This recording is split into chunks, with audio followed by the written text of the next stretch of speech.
नमस्कार, इस वक्त के बुलेटिन के साथ हाजिर हूं मैं अनुपम। देश की खुफिया एजेंसियों ने जिस IAS मॉड्यूल का चैप्टर क्लोज किया है, उससे पूछताछ में बड़े खुलासे हो रहे हैं। लखनऊ से गिरफ्तार आतंकी रिजवान कहने को तो आयुर्वेदिक कंपनी में काम करता था, लेकिन असल में वो आतंक का सेल्समैन था। वहीं आतंकी अरशद का दिल्ली दंगों से कनेक्शन सामने आया है।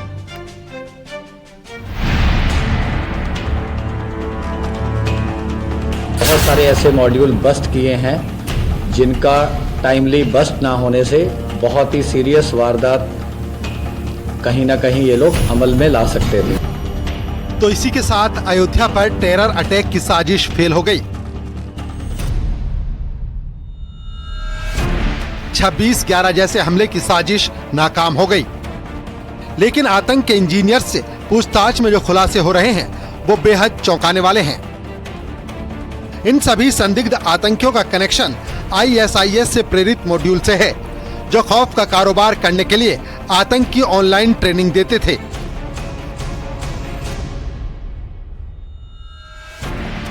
दिल्ली स्पेशल सेल ने राजधानी लखनऊ के जिस शहादतगंज इलाके से आतंकी रिजवान अशरफ को गिरफ्तार किया, न्यूज 18 की टीम जब उस इलाके में पहुंची तो गलियों में सन्नाटे का बसेरा था।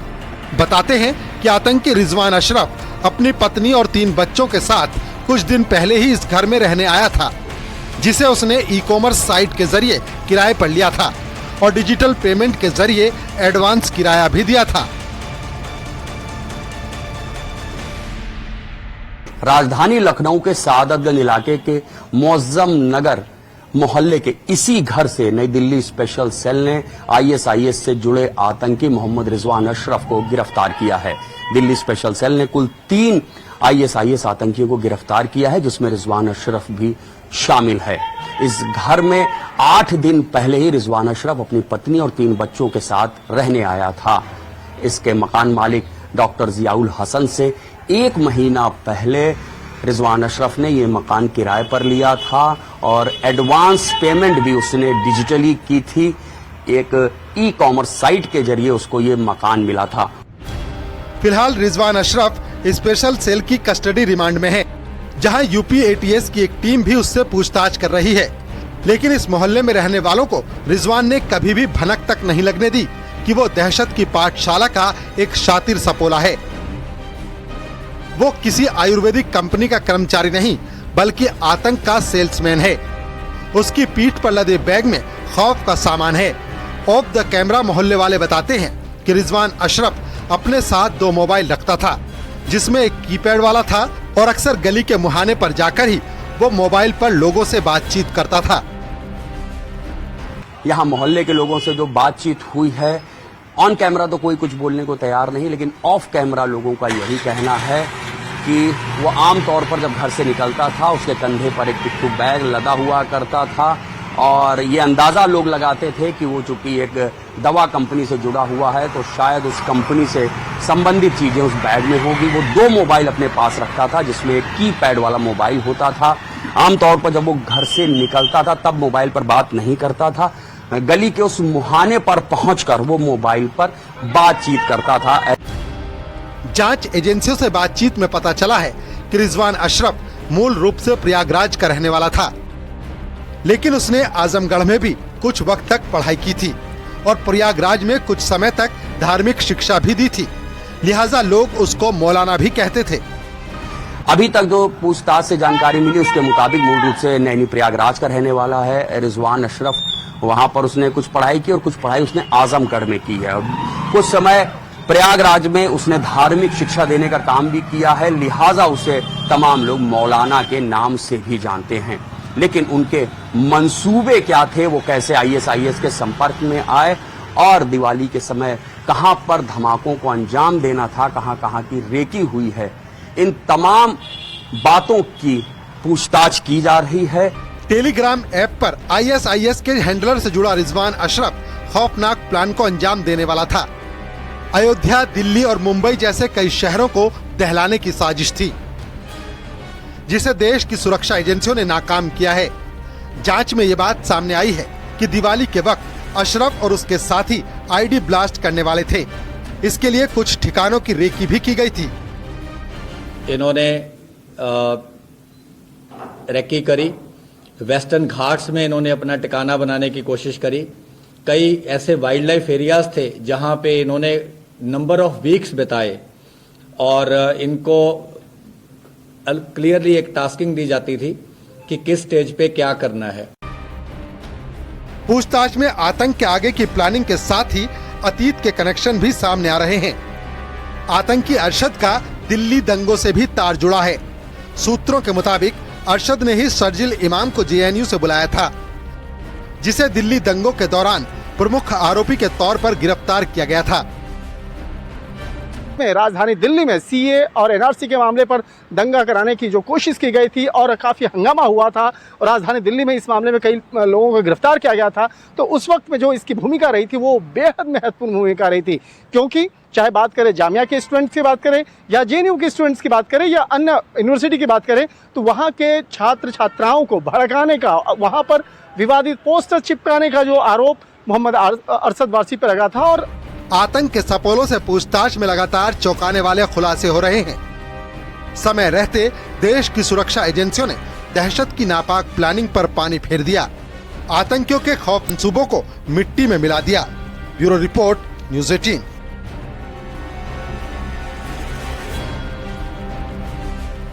गिरफ्तार संदिग्ध आतंकियों में से कोई इंजीनियर है तो कोई दहशतगर्दी में मास्टरमाइंड। आतंकियों से पूछताछ में पता चला है कि इन आतंकियों ने आईडी बनाने की ट्रेनिंग ली थी। गिरफ्तार आतंकी शाहनवाज ने खनन से, रिजवान ने कंप्यूटर साइंस और अरशद वारसी ने मैकेनिकल से बीटेक किया है। इंटरनेट से केमिकल बम बनाने का तरीका सीखा और देश को दहलाने की प्लानिंग के आखिरी स्टेज पर पहुंच चुके थे संदिग्ध।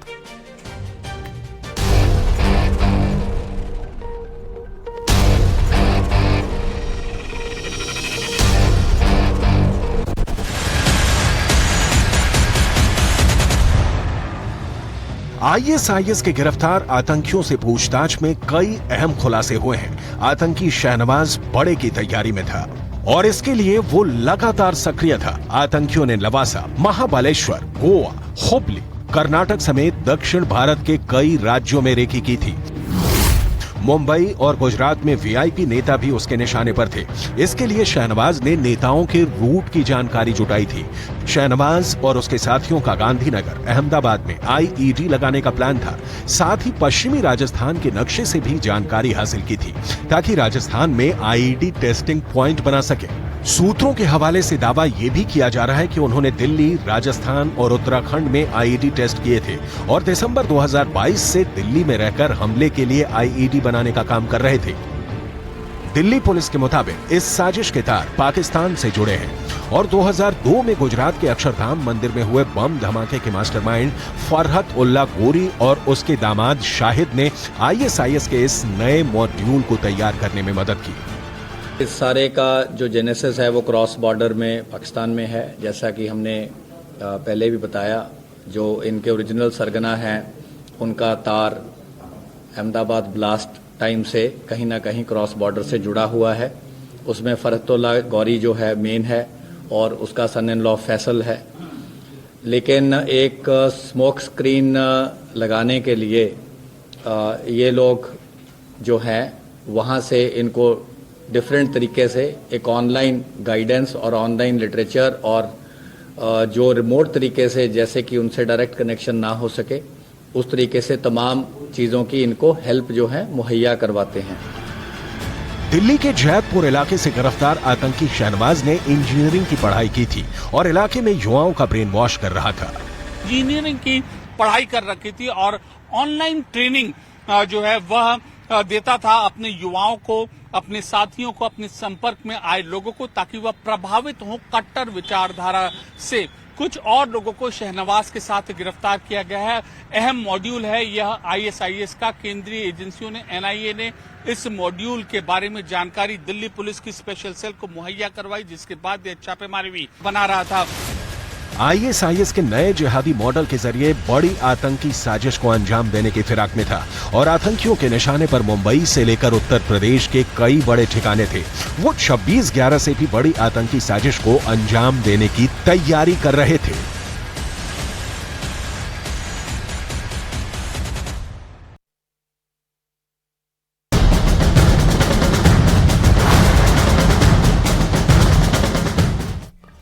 और अब बात होगी सेक्स रैकेट की। कानपुर के एक नामी होटल में जिस्म की मंडी लगती थी। दलाल यहां गंदे धंधे को अंजाम दे रहे थे, लेकिन एक दिन पुलिस को इसकी भनक लगी और फिर तैयार किया गया ऐसा ट्रैप जिसमें जिस्म के सौदागर, दलाल और ग्राहक सभी फंसते चले गए। देखिए कैसे पुलिस ने इस छापेमारी को अंजाम दिया।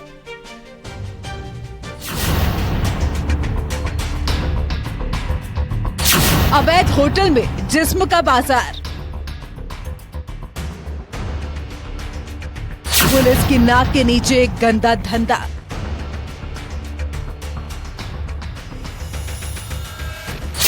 होटल रॉयल गैलेक्सी में सेक्स रैकेट। चेहरा छिपाकर निकलते ये लड़के और लड़कियां एक होटल से पकड़े गए हैं। आरोप है कि इस होटल में सेक्स रैकेट चल रहा था और पकड़े गए लड़के इसी रैकेट के ग्राहक हैं। कानपुर पुलिस ने देह व्यापार के एक बड़े गिरोह का पर्दाफाश किया है। फीलखाना थाना क्षेत्र के एक प्रतिष्ठित होटल में यह धंधा चल रहा था। पुलिस ने अचानक यहां रेड डालकर 7 लोगों को गिरफ्तार किया है। इनमें से 4 महिलाएं हैं। मामला कानपुर के होटल रॉयल गैलेक्सी का है। यहां लंबे समय से सेक्स रैकेट संचालित किए जाने की खबरें पुलिस को मिल रही थी, जिसके बाद पुलिस ने होटल में छापा मारकर कुछ लड़कियों, युवकों और दलालों को गिरफ्तार किया है। थाना फीलखाना क्षेत्र में ये रॉयल गैलेक्सी नाम से एक होटल का लॉज चलता है। यहाँ पर जानकारी मिल रही थी कि जिस फरोशी का धंधा हो रहा है, उस सूचना के आधार पर यहाँ पे छापेमारी की गई। इसमें 3 जो लड़कियां हैं, 3 लड़कियां मिली हैं, एक कस्टमर मिला है और 2 हैं जिनको हम दलाल कह सकते हैं, जो लड़कियों को साथ कस्टमर का टाई अप कराते थे, वो लोग मिले। पुलिस ने जब होटल पर छापा मारा तो अंदर सब कुछ सामान्य नजर आ रहा था, लेकिन कमरे का दरवाजा खुलते ही सनसनीखेज सच सामने आ गया। पता चला कि होटल में गंदा धंधा चल रहा था, जिसके बाद तमाम कमरों में पुलिस दाखिल हुई और करीब 8 लोगों को गिरफ्तार किया। पुलिस ने इस छापेमारी से पहले कई स्टेप पर खबर को कंफर्म किया। एडीसीपी ने पहले मुखबिर से मामले का पता लगाया। जब पूरी सूचना पुख्ता हो गई तो फीलखाना थाने की पुलिस के साथ होटल में छापेमारी कर दी। आगे की तस्वीरें आपके सामने हैं। बहुत सारे यूज जो कॉन्डम हैं और कॉन्डम के पैकेट्स वो मिले हैं, शराब की बोतलें मिली हैं। अभी तक जो जानकारी हुई है, इस जगह का जो मालिक है उसका नाम आशु गुप्ता उर्फ अश्विनी गुप्ता है और उससे ये जगह किराए पर लेकर के समरजीत नाम का एक व्यक्ति चला रहा था। और तो अभी तक की हमारी ये जानकारी है और मैं बार बार वही कह रहा हूँ कि IMTP एक्ट में जो महिलाएं मिलती हैं उनको हम पीड़िता ही मानते हैं, उनको अपराधी नहीं मानते, तो उनसे हम उस तरीके से कार्रवाई करेंगे। पुलिस ने मौके पर पहुंचते ही होटल को घेर लिया। इसके बाद अंदर जाकर देखा तो कमरों में लड़कियां और युवक आपत्तिजनक हालत में मिले। पुलिस ने होटल से 4 लड़कियों सहित 8 लोगों को गिरफ्तार किया है। इनमें 2 दलाल भी शामिल हैं, जो लड़कियों को होटल तक पहुंचाने का काम करते थे। इन लोगों के पास से कई आपत्तिजनक चीजें भी बरामद हुई हैं। नहीं, लड़कियां बाहर, सारी लड़कियां लोकल या अगल बगल के ही जिलों की हैं, बाहर प्रदेश से या दूर से कोई नहीं। मेन अपराधी जो दलाल हैं, जिनकी जगह है, जो चला रहे थे, उनको हम मुख्य आरोपी मान करके वैसी कार्रवाई कराएंगे। इस छापेमारी के बाद पुलिस अब आसपास के होटलों में अभियान चलाकर ऐसे लोगों के खिलाफ कार्रवाई तेज करने जा रही है, जो अवैध कारोबार में शामिल हैं। फिलहाल पुलिस ने होटल से पकड़े गए लोगों के खिलाफ कानूनी कार्रवाई शुरू कर दी है। कानपुर से न्यूज़ 18 के लिए ओम बाबू मिश्रा की रिपोर्ट।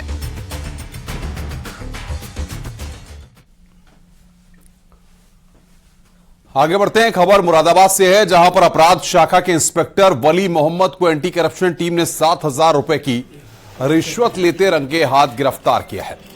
इंस्पेक्टर पर एक मुकदमे के आरोपियों को पकड़ने के नाम पर रिश्वत मांगने का आरोप है। पीड़ित के मुताबिक हत्या के मुकदमे में 2 आरोपियों की गिरफ्तारी के लिए ये रिश्वत मांगी गई थी, जिसकी शिकायत एंटी करप्शन टीम से की गई, जिसके बाद घूसखोर इंस्पेक्टर को पकड़ने के लिए जाल बुना गया।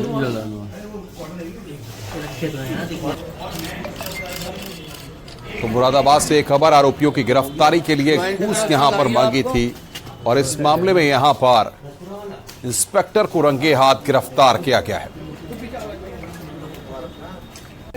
साथ में खड़ा